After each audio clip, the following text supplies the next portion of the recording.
Black Power, y'all. Good morning.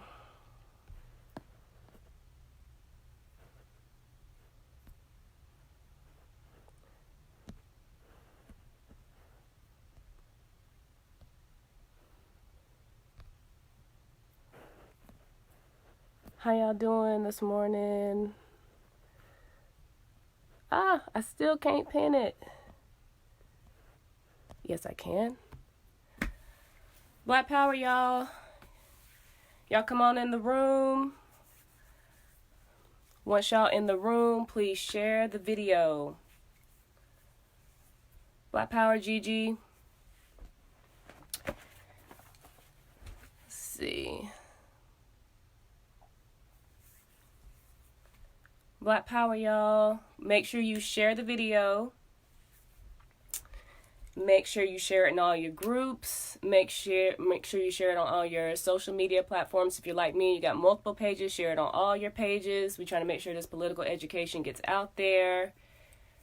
Come on into the room, share the video. Let's get it cracking. How y'all doing this morning? Black Power, Black Power, Black Power, Chikande.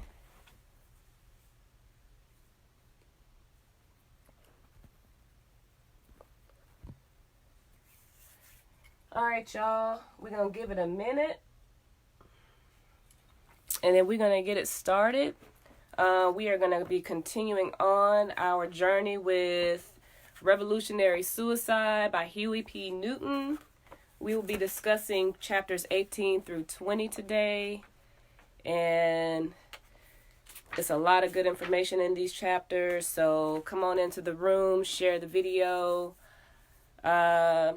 Looking forward to hearing what y'all have to say about this chapter.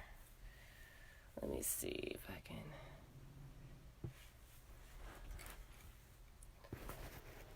get this just a little more. All right, y'all. We're going to go ahead and get started. Again, make sure you share the video in all the groups that you're in, on all your social media pages. If you can share it on other social media platforms, share it there. We really want to get this political education out there to the community so we can apply it to our liberation. So looking forward to going through this with y'all today. Invite somebody that's never watched our book club, Black Power, Quayshawn. Invite somebody who's never watched the book club to watch this morning, because you'd be surprised how many people just don't know this type of information is being put out there. So if you know somebody that really likes to read and who's interested in learning more about the revolution, invite them to watch this morning with you. You can send them the link. Black Power, Kimya. And yeah, we can, we can get people to come in that can lend all types of talents to the book club and to Black Hammer. So yeah, Black Power.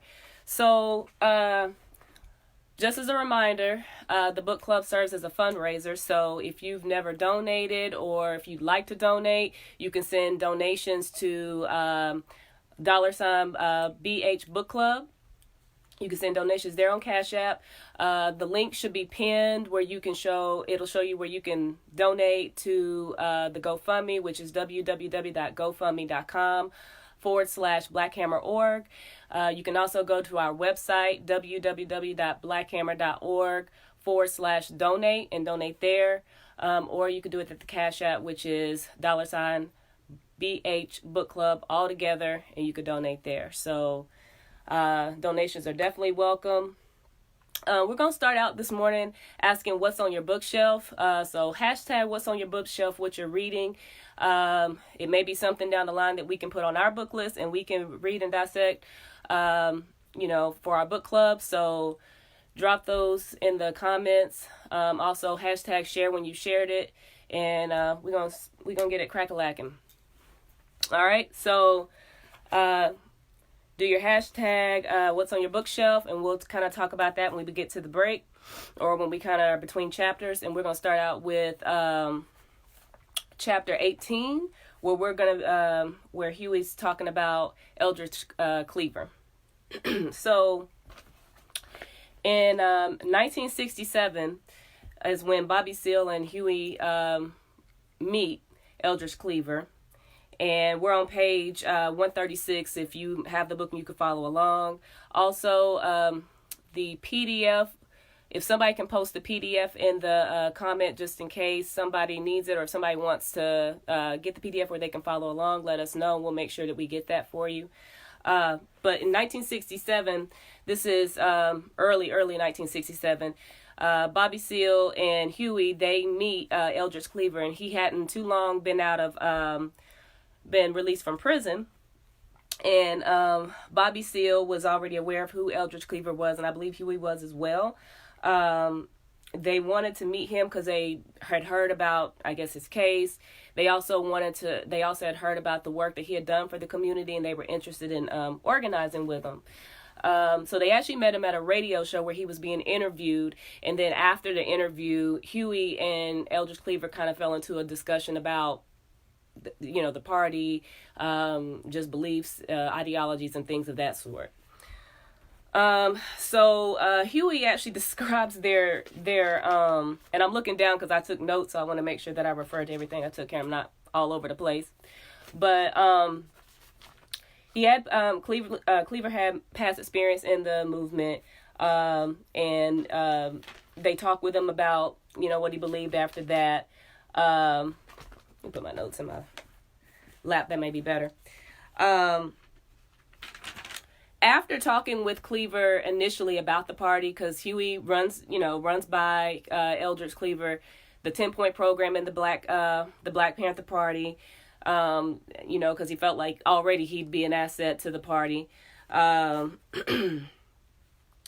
the discussion, he described the discussion with Cleaver as relatively silent because he just didn't feel like it was more like, it wasn't really like a dialogue, it was more like a monologue, and Cleaver's response were like, yeah, or I know, and it was just kind of like not really a whole lot coming from his direction. So he wasn't really sure what to take away from that meeting. Huey wasn't. And so after that, interestingly, the party meets with this other group that's in the general area, the general Oakland area. They're actually called the Black Panther Party of Northern California. I don't know. I mean, Huey says he's not really sure what made them even take on that name or what their goals were. But somebody had labeled them. It says David Hilliard had labeled them the the Paper Panthers, because they weren't really doing anything outside of like commentary, kind of the same thing that the Ram group was doing, where they were just kind of putting out intellectual pieces and think pieces and that type of thing. They weren't really active as far as organizing for the community. So that group existed, and then there was also another group that Eldridge Cleaver had helped to found called the Black House, and Huey says that he really felt like that group was really exploiting Eldridge Cleaver because, Eldridge Cleaver was actually paying all the bills to fund where that group was housed, but again, they weren't really doing much for the community. And so, anyway, those groups came together to organize a memorial service not a memorial service, but a kind of an honorary memorial for Malcolm X, because this is around the 2-year anniversary of his assassination. And so those groups came together. They organized that, and the Black Panthers, Huey and Bobby Seale, and their group, just so we're clear who we're talking about, they were asked and agreed to offering security for Betty Shabazz, who was the widow of Malcolm X. And there was concern that she might be assassinated. And so that was an important component of this event that they were having, or that they were hosting. So anyway, they banded together, they organized this, the Panthers agree, and really wouldn't have it any other way of offering security for Betty Shabazz, and they come together and they do that.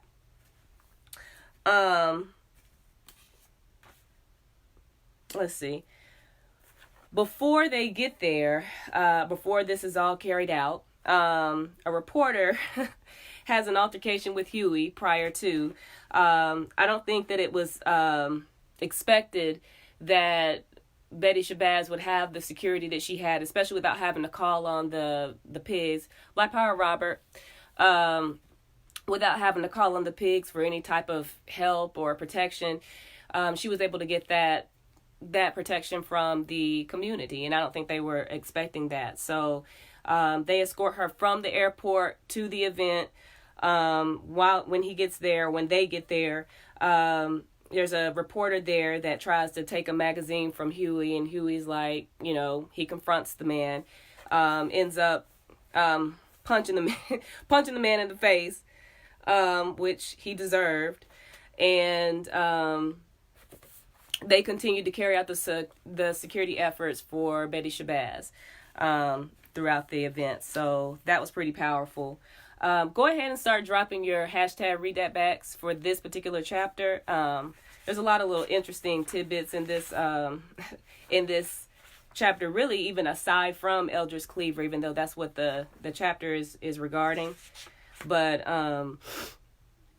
just these other groups that are out here like, oh, well, we're going to put this together and we're going to organize this event. And not that those types of events don't have a place, but just who was it that actually offered real life support for Sister Betty Shabazz, the widow of Malcolm X, for, to make sure that nothing would happen to her, and was prepared to offer protection if something did. So, I just thought that was really powerful.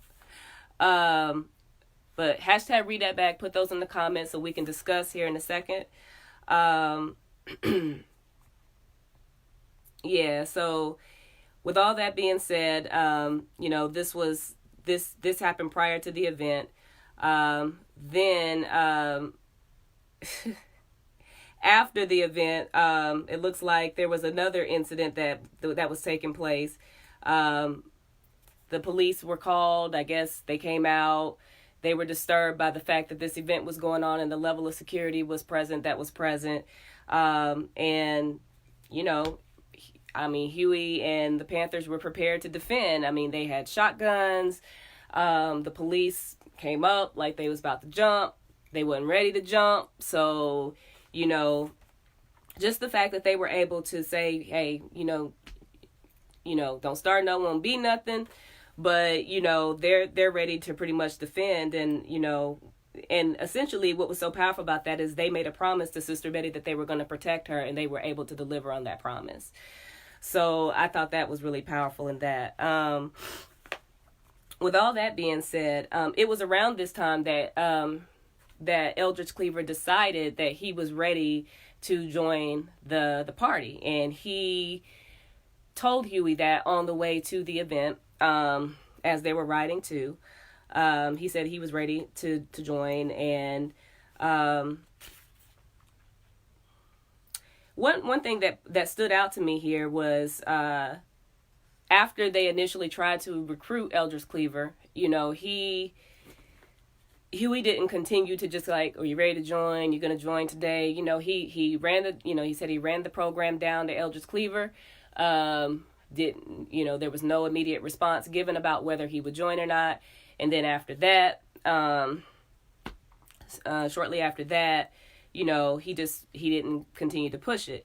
One thing he says on page 141, he said, and I never try to recruit by keeping after people. Once they've heard the program, it's up to them. But Eldridge was a man who kept his peace. He had apparently made up his mind to join much earlier when we went to the Paper Panthers office to talk about escorting Betty Shabazz. So, when he did finally decide to join, he said he had already made up his mind. But, Huey says, I've given you the information. You already know what we're about. When you're ready to join. But, I'm not going to keep after you. So I thought that was interesting. They find that Eldridge Cleaver has a lot of skills to offer the party, like the fact that he was such a great writer. He was already being interviewed by different radio shows and speaking at different engagements and that type of thing. And he really did have a lot to offer. But there were many contradictions around Eldridge Cleaver's contributions to the party. The fact that it was sabotaged in a lot of ways. And if you know kind of some of the information or some of the details around that, Eldridge Cleaver's departure with the party, departure with Huey and Bobby Seale and that type of thing, kind of, the betrayal even of the party. It was pretty heavy with that. On page 142, well, let me back up a little bit, because one of the things that they had stated, I don't know if I'm jumping ahead or not, but one of the things that he discussed was, that Eldridge Cleaver was a really good writer. And because of that, they put Eldridge Cleaver in charge of editing the Black Panther newspaper. And, Huey says that, he was made that for the fact that he was a really good writer, very talented, and they began publishing the newspaper in April of 1967, and he said that Eldridge could write and would write, but only after something sensational had happened, and then it was like that inspired him to go all out and just and write and do a great job of it. But there was also a lot of times when he was in and out of prison, couldn't always be found. And not to say that that's not a contradiction that the system created, but it was very hard to rely on him to deliver what the party was depending on him to deliver. And then also, I'm sorry, y'all. Let me do something really quick. I need to pull this up so I can read y'all's comments a little better. And I want to be able to see the video so that I can do that. So give me just 1 minute.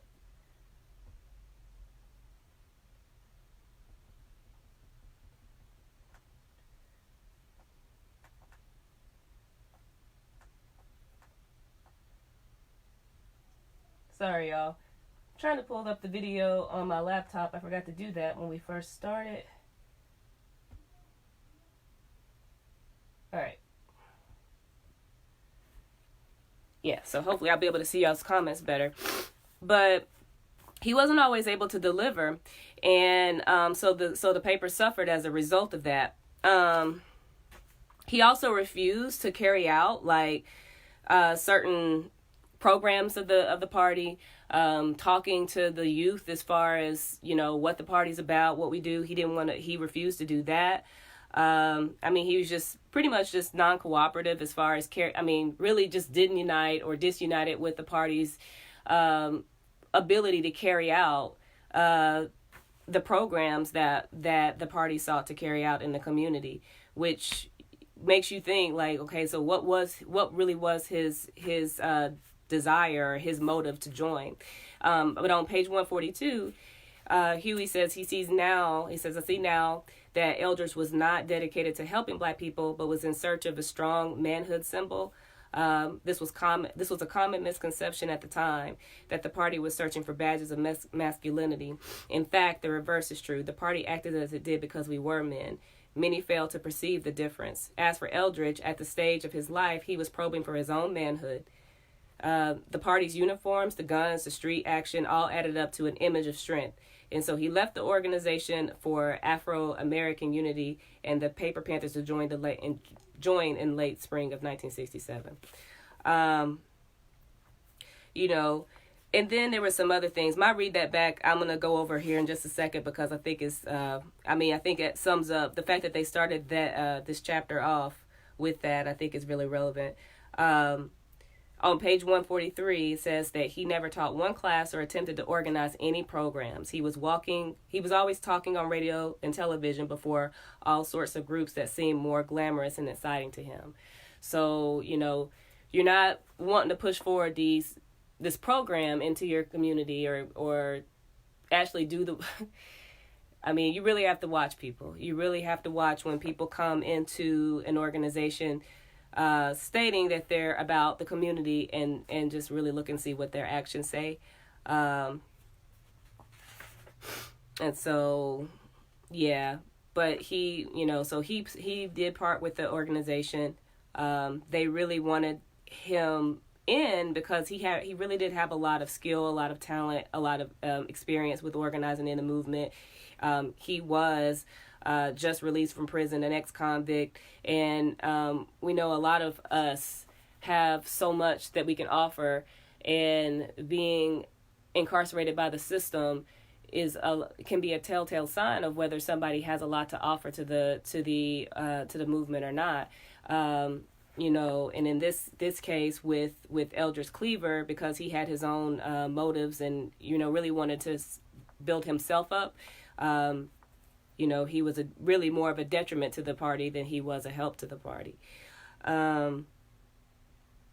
It says at the end of the chapter, it says, as time passed, he drifted away from us, from the ideology and the aims of the Black Panther Party. Colossal events were to take place, events that would threaten our very existence. And we know what that was. And after each of these setbacks, Eldridge's real position became clearer and clearer, although for a long time I was reluctant to admit or even recognize the truth. Brothers are bound together by the revolutionary love we have for each other.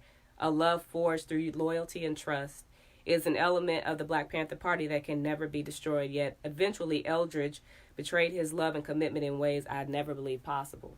So, yeah. But I thought it was really interesting, the carrying out of security for Sister Betty.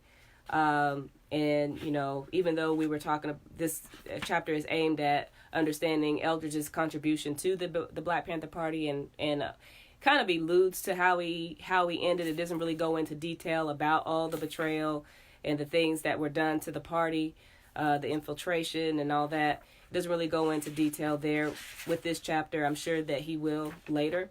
But I think it's good for conceptual reasons to understand why, Eldridge was sought out to begin with, and how he encountered the party, even how he entered the party, and not, you enter something or you enter a movement when you're ready to contribute, but kind of even in the circumstances that surrounded him joining, like it was apparent that the Black Panther Party was gaining attention because of the fact that they were the only group that was actually preaching and carrying out a plan of self-defense in the Black community. So, anyway, with that being said, let's get to your read that backs. Mine was on page 136. It was actually the quote that leads off the chapter, where it says, "Those who assert this kind of independence are usually wedded to the doctrine of me first and are generally wrong in the question of the relationship between the individual and the party. Although in words they profess respect for the party, in practice they put themselves first and the party second. What are these people after? They are after fame and position and want to be in the limelight. It was their dishonesty that causes them to come to grief." And that is actually from the Little Red Book by Chairman Mao. So for the chapter to lead off with that particular quotation, I feel like that, and it says so much about the sum up of Eldridge Cleaver and his relationship with the Black Panther Party. I hate to use like a cliche such as the road to hell is paved with good intentions, but even with people or individuals who come in with those good intentions, it's really critical to find out where they are, how mature, I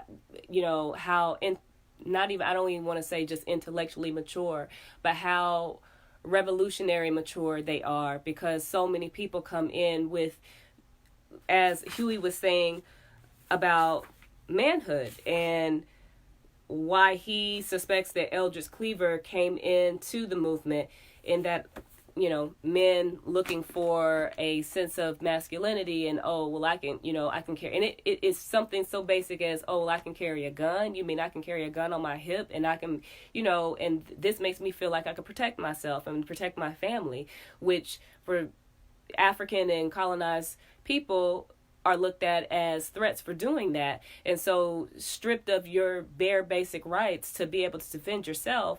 And then here it is, a movement that is saying not only can you do that, but here's what else we can do, and here's how we can take matters into our own hands to provide for our communities and that type of thing. And when people just come in for that and that alone, but with no real desire to build up the community or to give back to the community in any way, that's a red flag that person may not be, at least not right for this movement.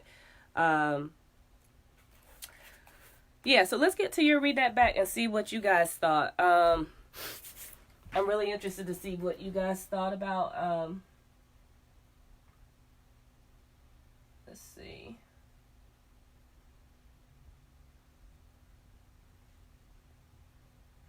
You guys got read that back? Let's see.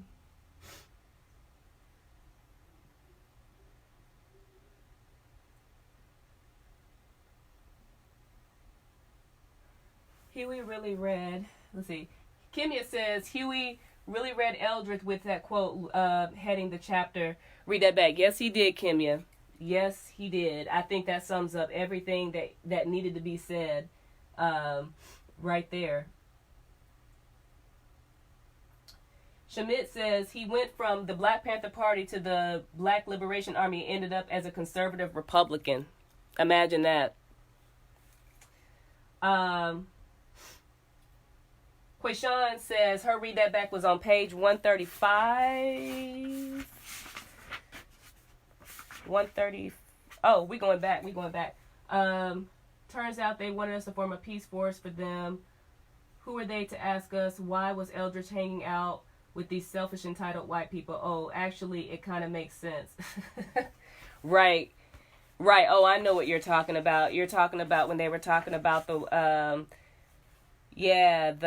white radical movement. Absolutely. It makes perfect sense.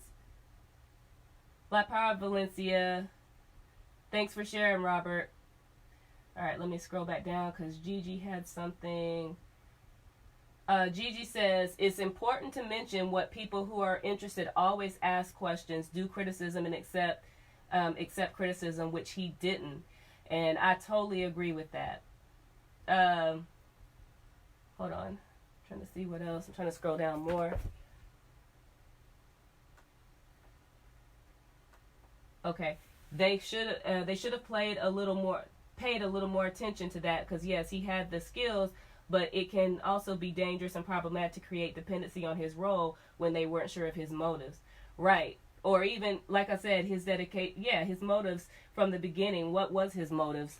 Black Power Cameron, Eldridge was a reactionary hoe. Yeah, well, he was. Because, again, you could have somebody that could write essays. I mean, he could write, but again, the paper suffered because he wouldn't deliver to the community, and he refused to even push forward any of the organization's programs. I mean, what's the point if you're not going to do anything except on your terms, or if it benefits you, then you're not about the people, and it's more of a contradiction to bring you in, even with all your skills, if you fail to want to use it unless you feel it necessary to do so, or unless you have something to gain. So that's an individualist in all sense of the word. Thank y'all for sharing. And Cameron said, and he was a rapist. So yeah. Anytime you're going to wreak any type of havoc towards your own community, that's a criticism. That's a huge criticism. And while I can't say whether he did any of that or not, I know that if you are going to harm African children, African women, or African men, you are an enemy to the people. You are an enemy to the people if you're going to do that. So, yeah. So with that being said, we're going to move on to chapter 19, and this was a really heavy chapter as well. Before we do that, though, I want to remind you guys that the book club serves as a fundraiser, and donations are definitely welcome. The link to donate is pinned. You can also, the link there to sign up is also there. So BH Book Club is the Cash App handle if you want to donate there. You can also donate on the Black Hammer website, www.blackhammer.org/donate, or you can go to the GoFundMe and donate there, which is www.gofundme.com/blackhammer.org. I got those memorized now. So, and with all that, if you're just getting on, make sure you share to all your groups, share to all your platforms. If you got 17 accounts like I do, share to all of them. All of them. You never know who's looking on one account. You know how Facebook algorithms are. So just share to everything. And hashtag share when you shared it. So chapter 19, y'all, was about this 22-year-old brother. His name was Denzel Dowell. And Huey, when I first started reading the chapter, I thought he was somebody that actually was a part of the movement or the organization, and he wasn't. But his family reached out to the party after his death. So the Black Panthers actually met the Dowell family, I think it says on the same day. They reached out to them pretty much on the same day as his murder by the Contra Costa County Sheriff's Department. And I wanted to start out because the community that we're talking about is North Richmond, and on page 145, this is a North Richmond. I mean, this is an all-black community. It has 9,000 residents, or had 9,000 residents. And the way it came into existence was during the Second Imperialist War. There was work to be done around the shipyards and things of that nature. So Africans moved there from the South because they were looking for work. And there really wasn't a lot of work they could find in the South. Same reasons why a lot of Africans moved up north, or to the northern part of the United States. And during the time that work was offered in this area, it was temporary housing, temporary, resources available for the Africans that moved there. But they had they had moved there from the South to work. And after the work was done, the establishment was basically like, okay, you ain't gotta, basically get the hell out. We don't want y'all here anymore. The work is done. Y'all go back to where, from where you came from, and, peace, You ain't got to go home, but you got to get the hell out of here. That was the adage I was looking for. And so, but that's just kind of like some background about the neighborhood or the community that we're talking about. And the establishment actually gerrymandered the area, to make it impossible. As a result, they wanted these people to go home. They couldn't go home. They didn't have anything to go back home to. So the system, the government, local government made it impossible for these people to get any type of resources. So they gerrymandered the area so that they would be out, which even if it was, it wouldn't have mattered, because legal and, what's going to happen doesn't necessarily go hand in hand. But they basically gerrymandered the area so that the people wouldn't be eligible for any type of resources in the county, and public assistance, that type of thing. And I mean, that's criminal in and of itself. It says on one side of the community, a large garbage dump filled with rats. Another standard oil refineries pour out their waste and fumes on the community. Some days it's hard to draw a breath without choking and coughing. The industrial needs of the area are obviously more important than the human needs of the people. And how many communities do we know throughout the U.S. that operate that way, where it's a predominantly or all black community, and you're living right behind a dump, or you're living right behind a plant that's dumping all kinds of waste into our communities, and all the cancers and chronic kidney disease and all the other diseases that run rampant in our neighborhoods aren't linked to living in the poor environmental areas that we're forced to live in, because we can't afford to live anywhere else. And so the other thing that I also find as a commonality is the railroad tracks and the way that they section off certain parts of the city. And so it says no more than 2 or 3 streets lead into North Richmond, and each of these has a number of railroad tracks crossing it. This makes it difficult for the people to get out when emergency situations arise. And I my hometown is Scottsboro, Alabama. And most of the black people in Scottsboro, not all, but a good bit, live on a section called the Hill. Okay? Shout out. So they are all sectioned off behind the railroad tracks. So if anybody needed to go to the hospital, the ambulances had no way but to get up there and to get off. Fire trucks had no, and if there was a train coming across, there was no bypass, there was no way to go around it.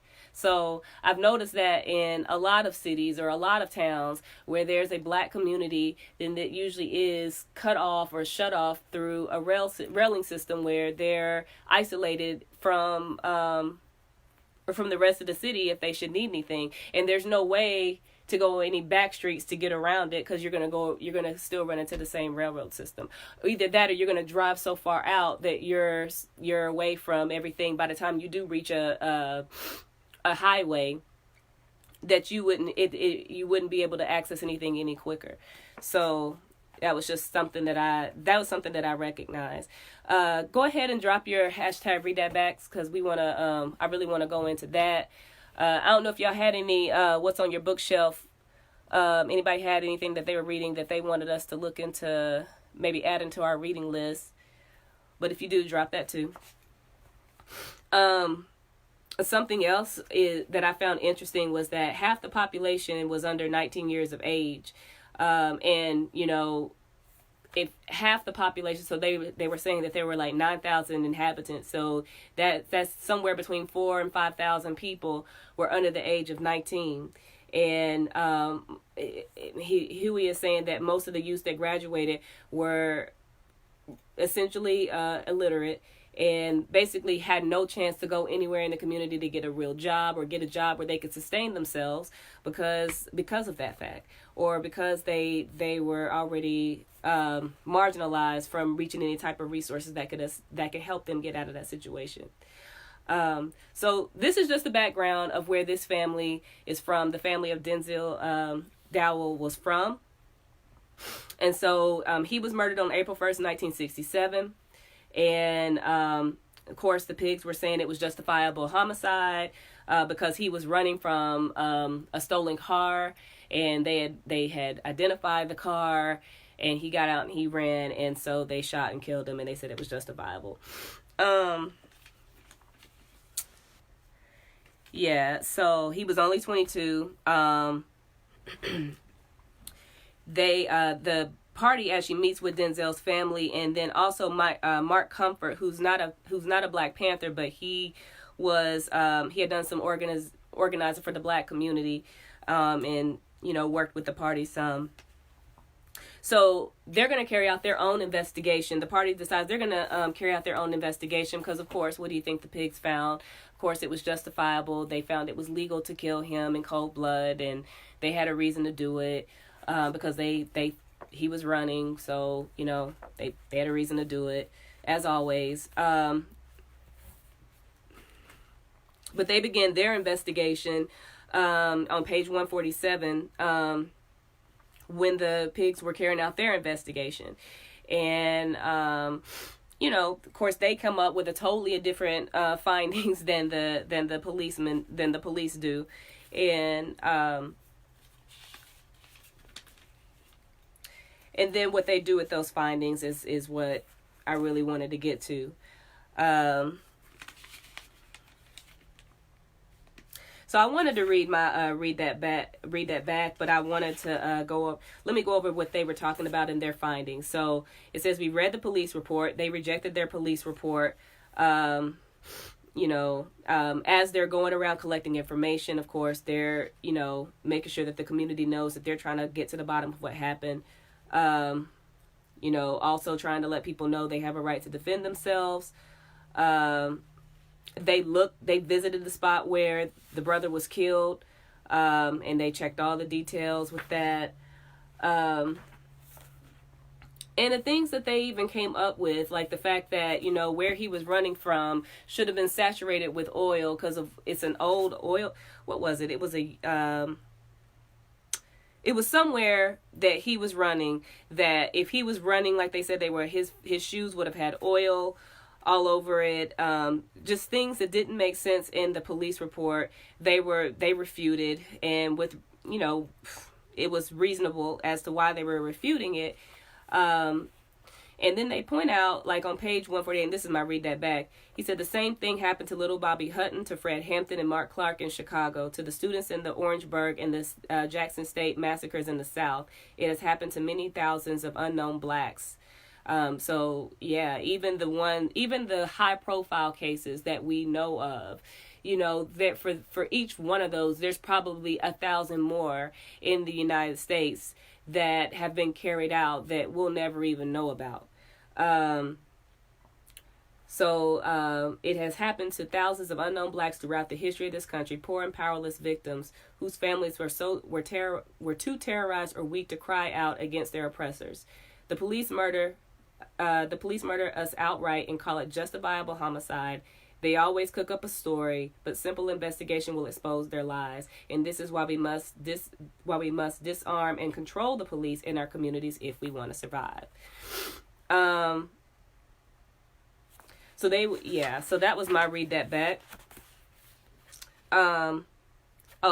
This is what I was looking for. For example, at the bottom of page 147, the police claimed that Denzel had jumped one fence and was about to jump another when he was shot, but Denzel had a hip injury from an automobile accident and could hardly even run, let alone jump fences. So they knew that. The lot he supposedly ran across was an automobile junkyard. That's what I was trying to... So it was a junkyard full of garbage and oil, yet no oil was found on his shoes. The police said he had bled through death after being shot, but no pool of blood was noted. So yeah, if he was shot, then there was somewhere he had to be where he would have bled out, but you can't find this anywhere. So yeah. We also learned that Denzel's brother and friends had found him lying all alone. After shooting him, the police had made no effort to summon medical aid or to save his life. All this was particularly significant and disturbing in light of the fact that Denzel was known to police, and they had threatened to get him on a number of occasions. In the dark, far from witnesses, they carried out their murderous treachery. All right, y'all. So let me see what y'all had to say about this. I know we're still pretty early on in the chapter, and I want to get through some of the other notes.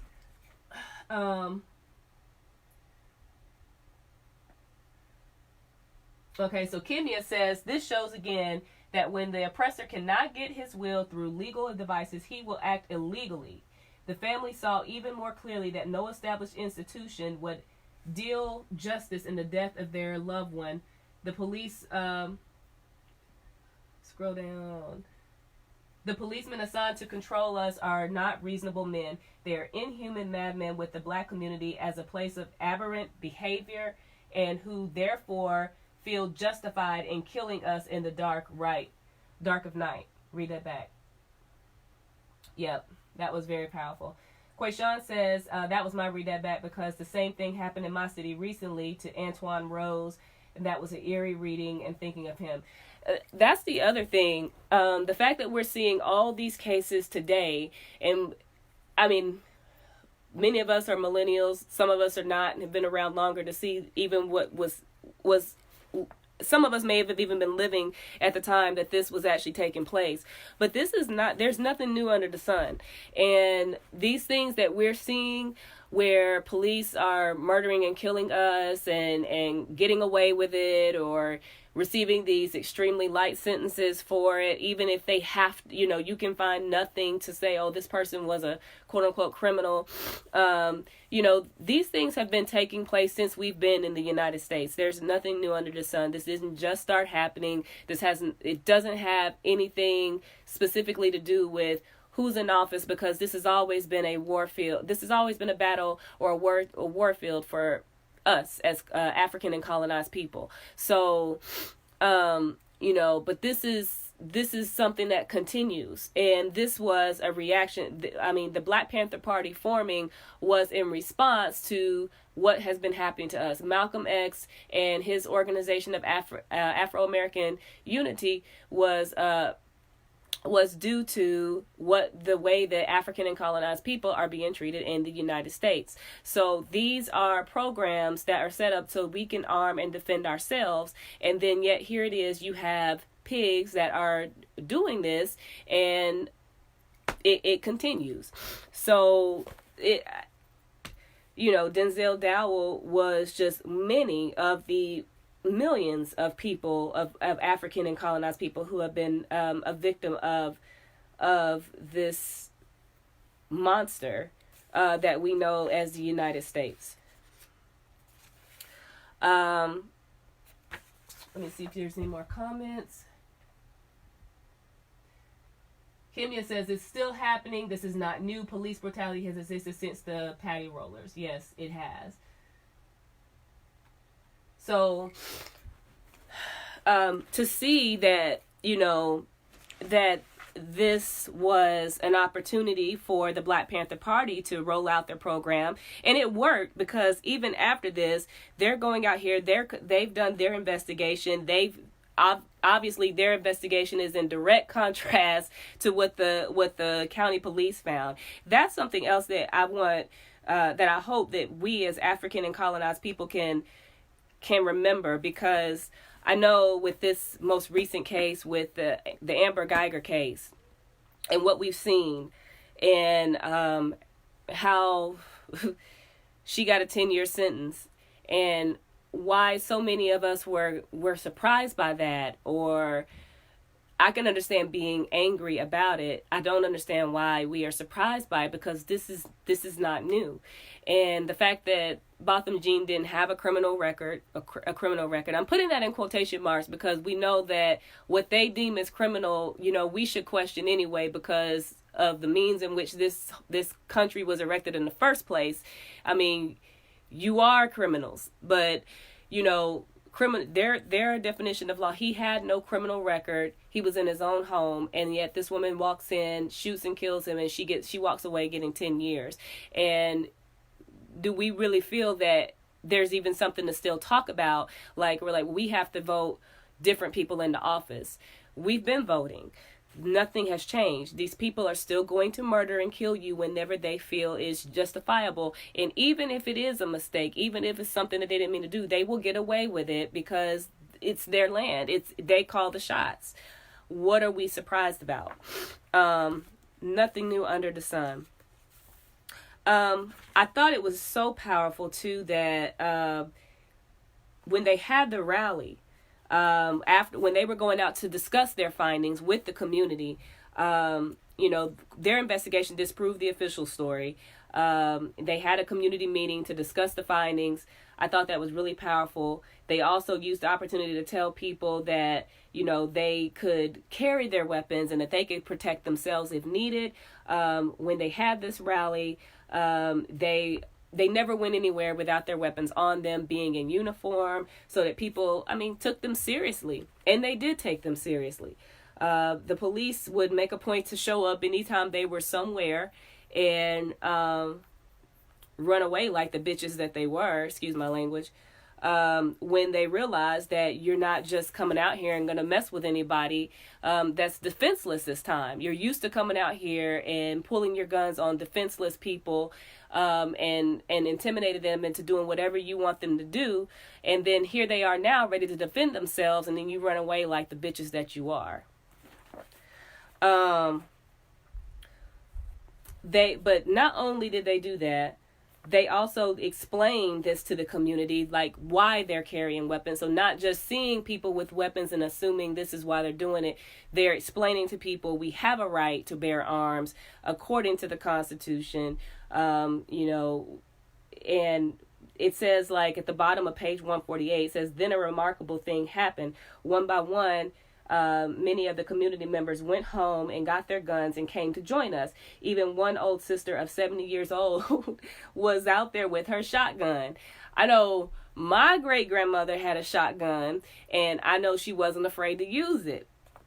And I mean, this is the thing, like, it's not to say that many of us don't already have, or that we don't know people, especially in the South or more rural areas where, people hunt, and, a lot of people already have the means to protect themselves, but they've gotten away from doing it because it's been demonized, especially in our community, to make it seem like, well, you don't need a gun, you don't need these things.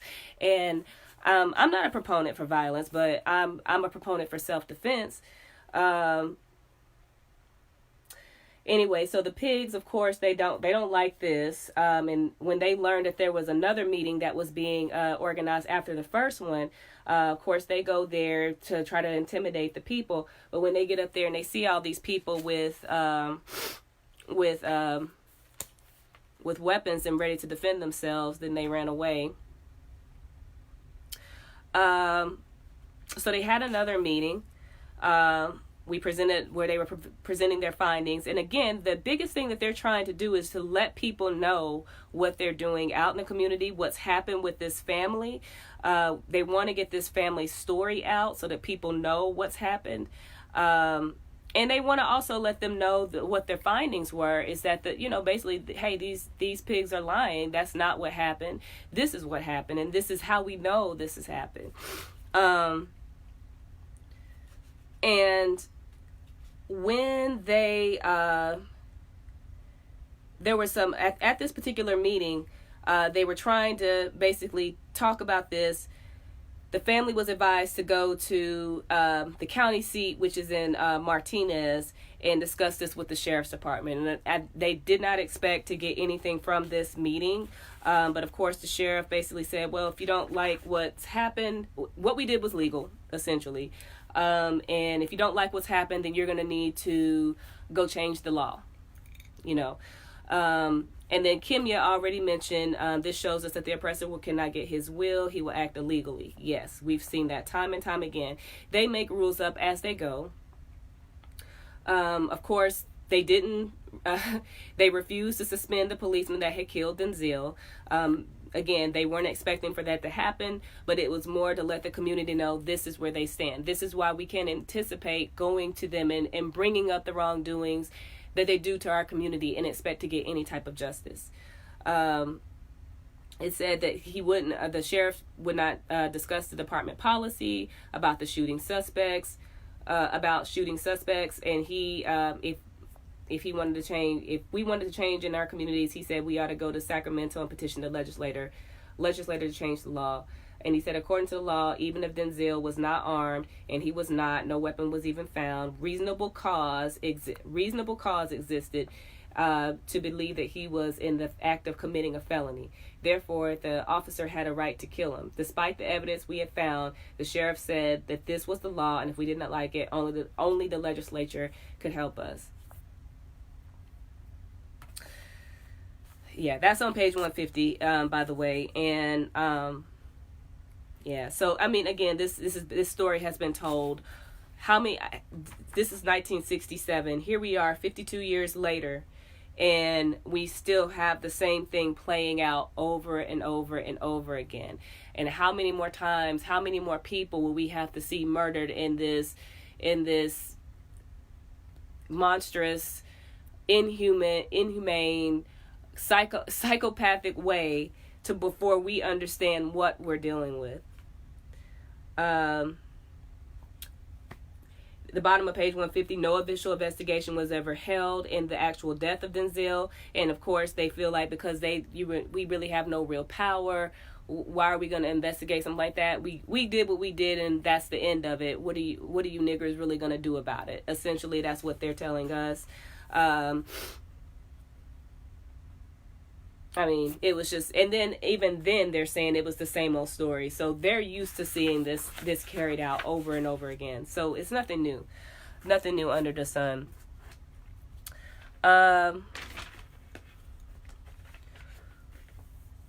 So we've already talked about them going to the county seat. At the bottom of page 152, on the last page of the chapter, at the very end, one thing that stood out to me on this page: people showed respect for the party not only by wanting to read about Denzel Dowell, but also by wanting to learn more about us. This had always been our aim, to arouse the interest in the case and in the party. Then we can go on to explain the necessity for armed self-defense, the idea that was not hard to put across since the people knew the problems and had been looking for solutions. The Denzel Dowell case was critical to the development of the Black Panther Party. It led us to our first national exposure, and it also helped us to launch our paper, which was in a way interpreting events to the community from the Black perspective. So some of the chapters, I don't know if you guys have caught on, but some of the chapters kind of overlap. So the fact that, this was around the time that they released their first issue of the Black Panther newspaper. And again, they were trying to help the family tell their story, but also use that because you're not going to get this brother back. We know what's happening. This family is only the 11th family this has happened to since we've been brought here and forced to be here against our will. We want to help this family get this story out so people know, because there was no publicity around this case. So I thought that was powerful, in that this was something that they were using to push this story, but also using a way to get the party out there so that it can do. The bigger picture is, if we're going to get liberation, one thing we have to do is learn to defend ourselves. We have to fight this a different way than we've been fighting it in the past. Something's not working. You have to do something different. So I just thought that was powerful because of that case and it being what it was, and how they got the community on board in learning that they could carry weapons and use their weapons to defend themselves if necessary, and the response of the police department to that community after that was being exercised and demonstrated by the community. We have more power than we like to think. It's what means are we ready to take our liberation. So let me see if you guys have any more comments about that chapter.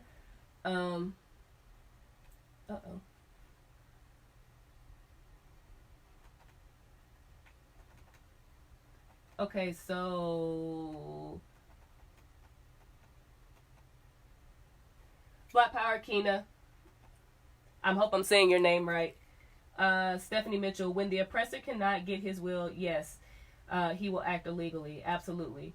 All right, y'all. So we're going to move on to the last chapter that we read, which is chapter 20, and the Sacramento and the Panther Bill. And in this, they're basically discussing this is an interesting chapter because they're basically discussing.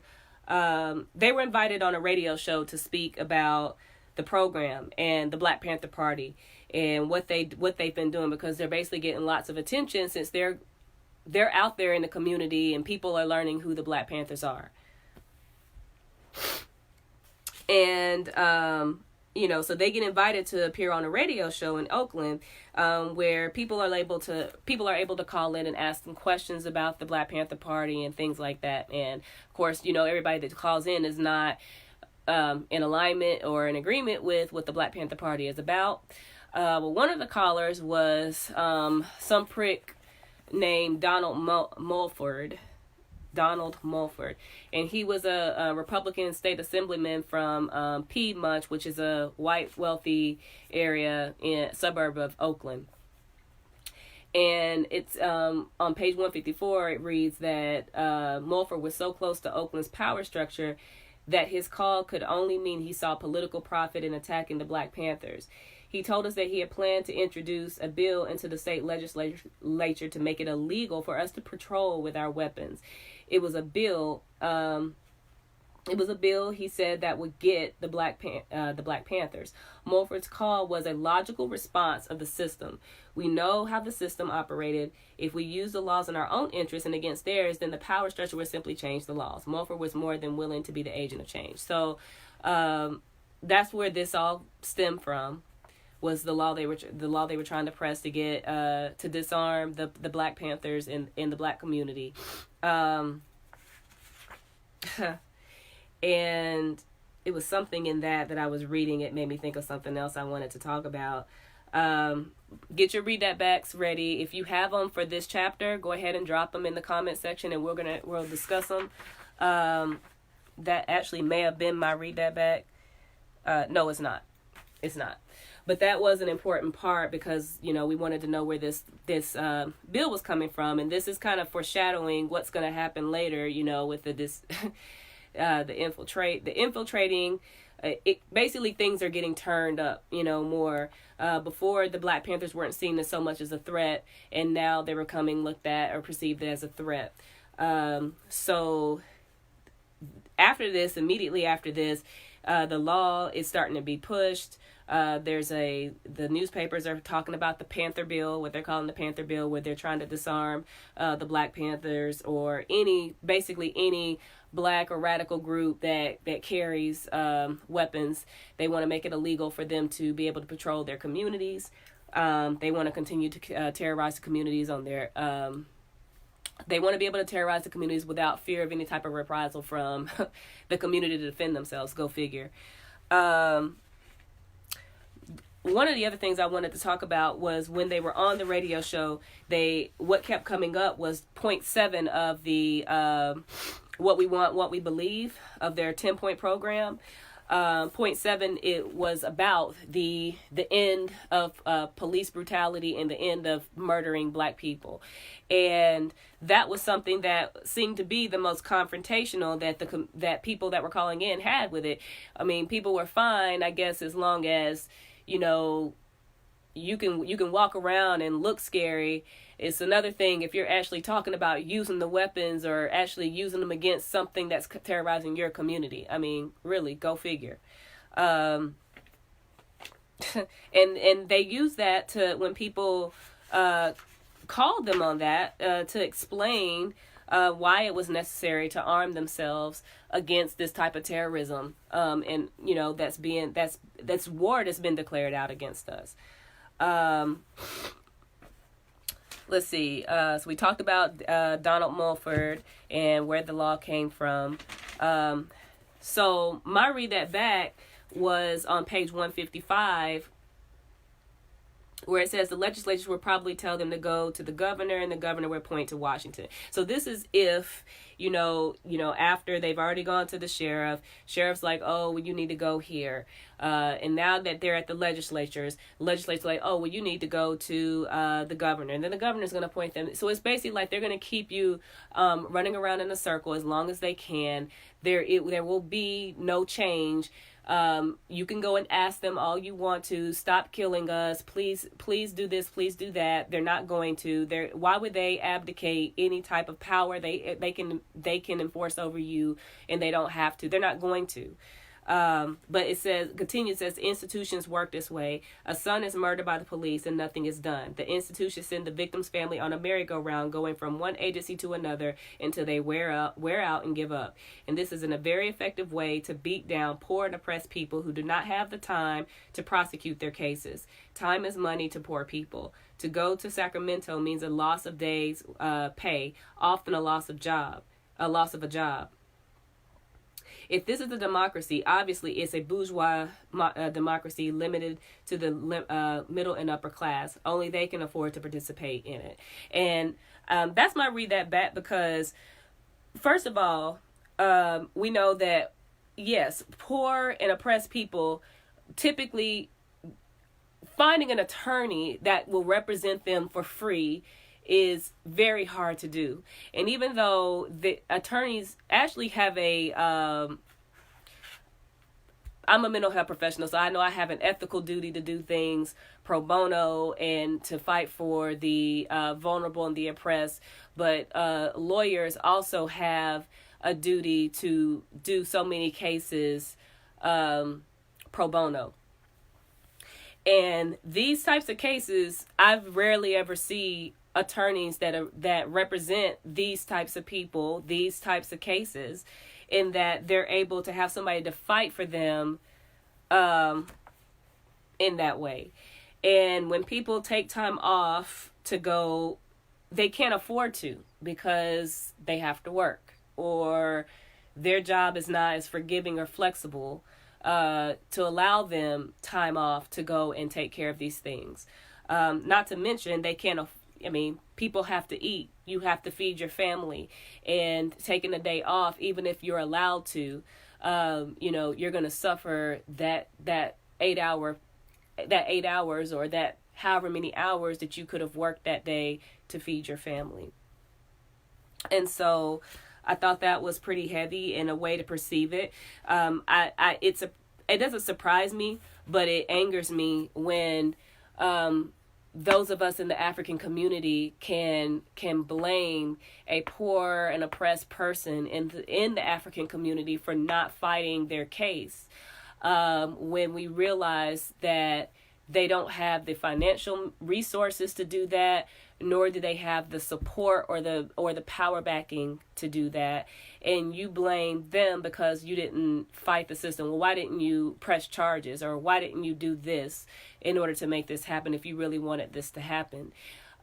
Even in cases where you have fathers that are unable to fight the system to get their children or see their children and things of that sort. And I'm definitely not an apologist for fathers who do not take care of their children. I recognize that there are contradictions that make it difficult for them to do so. However, I do recognize that there's a contradiction when it comes to fighting the system to get access to their children. Yes, and mothers too as well. There are all types of reasons why it's not easy for them to do that based on the system that we're working with. So let me read your comments. And yes, I totally agree, Kina, with your comment. And let me scroll back up. I have an old laptop, y'all, and every time I go to scroll up, it wants to scroll me all the way back up to the beginning of the comments. So I apologize for that. Keena says because the law firms don't want that type of image. They don't. Stephanie says her read that back was the Black Panthers have never viewed such paramilitary groups such as the KKK as particularly dangerous. The real danger comes from highly organized establishment forces, the local police, the National Guard, the U.S. military. They were the ones who devastated Watts and killed innocent people. That's an excellent read that back. Because they went through the lengths to disarm, to dismantle the Black Panther Party, and here it is, you still have the KKK active today in 2019. Go figure. Keena says they would lose more than half their business. We just need our own. Yes, we do. Daniel says that's a good chapter. Huey outlined the contradictions in the law system perfectly. He did. Kimya says, your and Stephanie's read that back are mine. Mothers too, we talked about that. And Stephanie said her read that back is, in fact, paramilitary groups are hardly organized at all. It is the uniformed men who come into our communities and commit violence against them, knowing the law will protect them. Absolutely. Um, Absolutely. A lot of the group, like the KKK, does not have like an organized. Not to say that they're not growing, not to say that they are not a threat, but the groups that we really should be trying to fight against, we some as a whole, I think the Black community and the colonized community put some level of trust into them, and feel that, oh, they're always going to err on the side of righteousness, or they're going to protect, and they have to do this because the law says they have to do this. They don't have to do anything. Again, we just talked about how they make up things as they go. They change laws to their backing. There's a local jurisdiction everywhere you go. In every county and every township has their own jurisdiction. So what might be the law over here may be totally different over here, even from one town over to the next. And so you have to understand, when you're dealing with that type of system in the first place, what they're always going to err on the side of is white power, or at the end of the day. So if this is a Black group who is organized and is about self-determination, that is a threat to the white power structure, and they will seek to dismantle it. Especially when we're talking about self-defense. They don't want you being able to defend yourselves. They want you powerless. They want you able to shoot without being feared that they will be shot back at. Okay? So that's what they want from you. I think that, okay, so they talked about that. They basically did make plans to go to Sacramento. Huey decides, for strategic reasons, that he's going to stay behind in case somebody gets arrested. They want them to go down there. They want them to follow the law, stay within the law, so that they don't get arrested. All the weapons that were were legally carried. And they had plans to go there to speak out against the Mulford bill, which is the bill where they're trying to disarm the party. Also, they used it to say what was going on with the Dowell family, how this happened, and kind of as an example of why we should be defending ourselves. So this was a perfect opportunity to do that. Of course, dozens of reporters and photographers were there waiting to see what was going to be carried out. The plan was for them to go inside the building to speak about it, but they were refused. It was refused to allow them to go in. They said they weren't allowed to go in because of their weapons. But there was no such law saying such, and they challenged them on that. But the pigs, of course, said, we're still not going to allow you to come in here. We don't care if there's no law, because we don't have to follow the law, essentially. But they were prepared to speak out on the steps of the Capitol if they didn't get in. So Huey stays behind and is waiting for this to see what's going to spark. And I'm going to read the speech really quickly on page 156 into 157. And then basically we'll see how it all carried out. But it says this was the plan, and this is what they wanted to get out to the community, to understand where the Black Panther Party stood and their sentiments on self-defense. It says the Black Panther Party for self-defense calls upon the American people in general and Black people in particular to take careful note of the racist California legislature now considering legislation aimed at keeping Black people disarmed and powerless, while racist police agencies throughout the country intensify the terror, brutality, murder, and repression of Black people. At the same time that the American government is waging a racist war of genocide in Vietnam and the concentration camps of which Japanese Americans were interned during World War II are being renovated and expanded. Since America has historically reserved its most barbaric treatment for non-white people, we are forced to conclude that these concentration camps are being prepared for Black people who are determined to gain their freedom by any means necessary. The enslavement of Black people at the founding of this country, the genocide practiced on the American Indians, and the confinement of the survivors on reservations, the savage lynchings of thousands of black men and women, the dropping of atomic bombs on Hiroshima and Nagasaki, and now the cowardly massacre in Vietnam all testify to the fact that toward people of color, the racist power structure of America has but one policy: repression, genocide, terror, and the big stick. Black people have begged, prayed, petitioned, and demonstrated, among other things, to get the racist power structure of America to right the wrongs that have historically been perpetrated against black people. All of these efforts have been answered by more repression, deceit, and hypocrisy. As the aggression of the racist American government escalates in Vietnam, the police agencies of America escalate the repression of black people throughout the ghettos of America. Vicious police dogs, cattle prods, and increased patrols have become familiar sites in black communities. City Hall turns a deaf ear to the pleas of black people for relief from this increasing terror. The Black Panther Party for Self-Defense believes that the time has come for black people to arm themselves against this terror before it's too late. The pending Mulford Act brings the hour of doom one step nearer.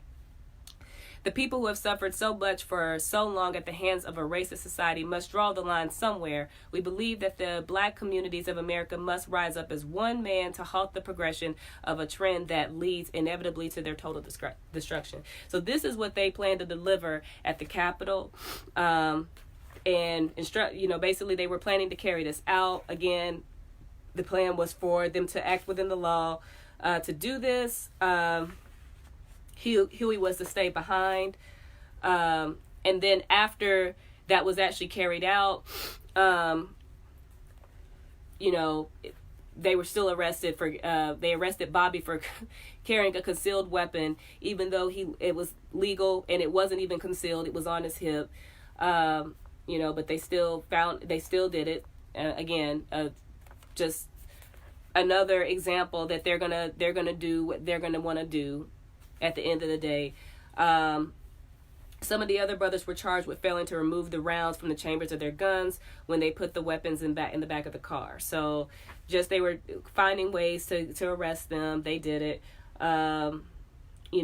Huey was able to raise the $5,000 needed to bond them out. So there was a $50,000 bail to get them out, and they were able to raise the money. One thing I found interesting was on page 158 at the bottom. It says, looking back, I think our tactic at Sacramento was correct at that time, but was also a mistake in a way. It was the first time in our brief existence that an armed group of Black Panthers had been arrested, and it was a turning point in police perceptions. We took the arrest because we had a higher purpose. It was not until then that the police started attempting to disarm the party. So again, it's escalating, and if they weren't perceived as a threat, then they wouldn't have been targeted. You're a threat when the police are starting to fuck with you, because we need to handle these people. So yeah, they needed to send a message that they weren't intimidated, and what better way to do that than to arrest them when you have all these eyes on you. And so I just think that was, as Huey said, it was a turning point for the party after that.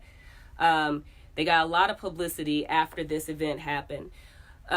So he sees it overall as a success, because what they were trying to do was to get people to understand, to know who they were, to know what their plan was, and to tell this family story.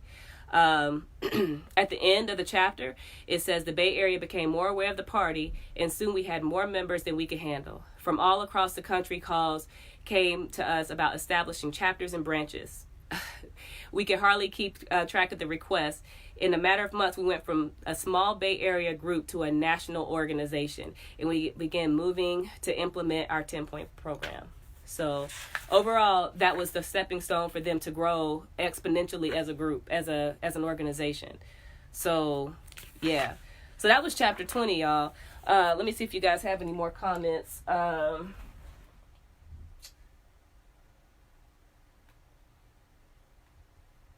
We got...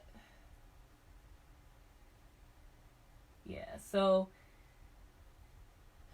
yeah, that was heavy. So next, when we go, as we go further on, we're going to go into chapter 21, which is actually going to end part 3 of the book. And then we're going to go into part 4, and we're going to go into chapters 22 and 23. So that's what we'll be doing the next time we join. But I wouldn't be doing my job if I did not invite you to join Black Hammer today. You know, everything that we're reading about the Black Panther Party, and how not only did they get started, but what they were doing for the community requires bodies. It requires people. It requires minds to come together to make this reality, the book club, to make our awesome social media team a reality, to make a program of self-defense a reality. We need people to join to do that. And what better way to join than to join our organization, where we're out there already working with the community. The community knows who we are. We have a wonderful campaign around 2 little girls that are being targeted for sexual abuse, and we're trying to get out of that home and put into a loving home, a safe home. We do work like that. We do work where we are cleaning up our communities. We do work where we're feeding the homeless. And that's what Black Hammer is about. So you could join today by going to www.blackhammer.org/sign-up. But the link is also pinned, so you can join today. You can also just drop a fist, and I will contact you myself and my awesome membership team. I'm chief of membership, so my awesome membership team will reach out to you, and we will walk you through how to join. You can join for as low as $5 a month, and you can join whatever committee you feel like you can best serve. So join today. I mean, really, your life depends on it. I know it may not feel like that, but your life depends on it. If you are white and you are watching this live stream, you can't join, but you can donate. You can pay reparations, and you can do that by going to www.blackhammer.org/donate. You can also go to gofundme.com/blackhammerorg, or you can you could do that. Also donate to the book club, because of course we're always trying to do new and exciting things with the book club and find ways to bring this to you, and makes it easier for you to view. So donate. It's the Cash App link is the link is there, but it's BH Book Club, so you can donate there as well. So so drop a fist if you're interested. I'll reach out to you. Also, share this in all the groups that you're in. Everywhere. If you got 7 profiles, share it on all of them. Because you don't know how the algorithms are working. So we want to make sure that they can see it on whichever profile would come up first for any of your friends. But I'm going to share it on all 4 of my profiles, however many I have. So y'all do the same. So, yeah, y'all, next week it'll be chapters 21, 22, and 23. I'm really excited to go through this with y'all. Shout out to Dia. He's on the plantation today, so he couldn't be with me. But we're going to get that worked out so that we can be back on here together, bringing y'all this awesome political education. But join today, donate today, share it on all your platforms. Same time next week. And Black Power, y'all.